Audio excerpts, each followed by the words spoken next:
Assalamualaikum warahmatullahi wabarakatuh. Perkenalkan, nama saya Orlanda Ican Mahadewi dari Fakultas Sains dan Teknologi jurusan Biologi.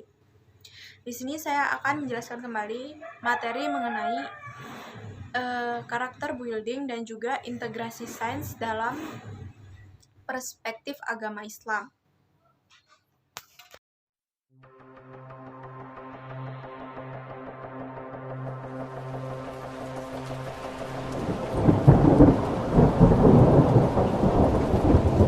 Nah, di sini saya akan menjelaskan mengenai integrasi sains dalam pandangan dalam perspektif Islam dan juga menjelaskan mengenai karakter building yang telah disampaikan.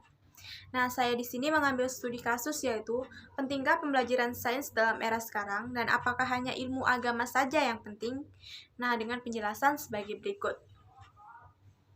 Jika ditanya pentingkah pembelajaran sains dalam era sekarang atau apakah hanya ilmu-ilmu agama saja yang penting, jawabannya adalah kedua ilmu sama-sama penting.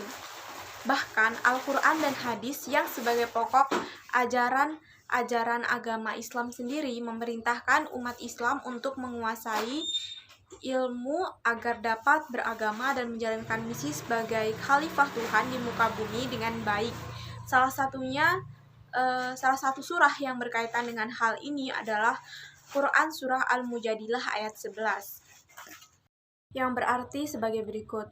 Wahai orang-orang yang beriman, apabila dikatakan kepadamu, berilah kelapangan di dalam majelis-majelis, maka lapangkanlah. Niscaya Allah akan memberimu kelapangan untukmu. Dan apabila dikatakan, berdirilah kamu, maka berdirilah. Niscaya Allah akan mengangkat derajat orang-orang yang beriman di antaramu, dan orang-orang yang diberi ilmu beberapa derajat, dan Allah Maha Teliti apa yang kamu kerjakan. Nah, demikian salah satu ayat yang menjelaskan mengenai ilmu di dalam Al-Quran. Nah, di antara banyaknya ayat-ayat Al-Quran, tidak ada satupun yang menghambat perkembangan ilmu pengetahuan. Bahkan terdapat hampir 750 ayat yang bersinggungan dengan keilmuan, seperti kosmologi, kedokteran, geologi, sains, dan sebagainya. Dengan demikian dapat kita simpulkan bahwa Allah Subhanahu wa Ta'ala menyuruh kita untuk belajar mengenai sains agar dapat menjadi khalifah yang baik, namun juga harus dengan pemahaman agama. Setelah membahas mengenai studi kasus tersebut, selanjutnya saya akan membahas mengenai karakter yang terdapat dalam materi karakter building. Nah, sekarang bagaimana sih cara kita dalam menyikapi hal tersebut? Sebelumnya akan saya jelaskan terlebih dahulu mengenai karakter. Karakter merupakan sesuatu yang tidak akan pernah hilang. Jadi, kalau itu bukan karakter asli, itu akan dapat berubah. Nah, biasanya karakter akan muncul ketika kita tertekan. Selanjutnya, pembentukan karakter adalah proses aktif yang membuat kebiasaan baik pada diri seseorang. Nah, selanjutnya ada 4 modal strategis atau modal mental. Mental dalam karakter yaitu sumber daya pengetahuan. 2. Sumber daya manusia atau modal. Ketiga, modal budaya. Keempat, kelembagaan. Nah, tujuan pendidikan karakter untuk manusia masa depan yaitu untuk yang pertama, instruksi yang mendidik pengetahuan, keterampilan keras, dan keterampilan lunak. Selanjutnya, untuk nilai keagamaan budaya, potensi individu, pembentukan karakter. Nah, itulah tujuan dari pendidikan karakter.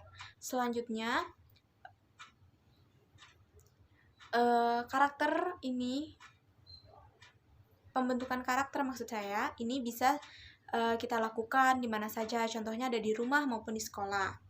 Nilai-nilai karakter yang pertama itu ada religius, yang kedua nasionalis, ketiga mandiri, keempat gotong royong, dan yang terakhir ada integritas. Selanjutnya, karakter seperti apa sih yang harus kita munculkan ketika mendapatkan permasalahan seperti atas?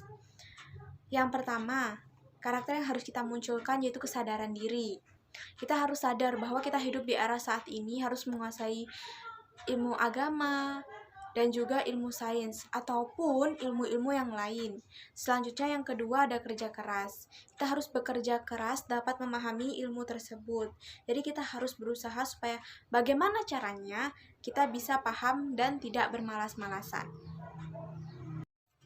Sekian materi yang dapat saya sampaikan mengenai karakter building dan juga integrasi ilmu eksakta dalam perspektif agama Islam.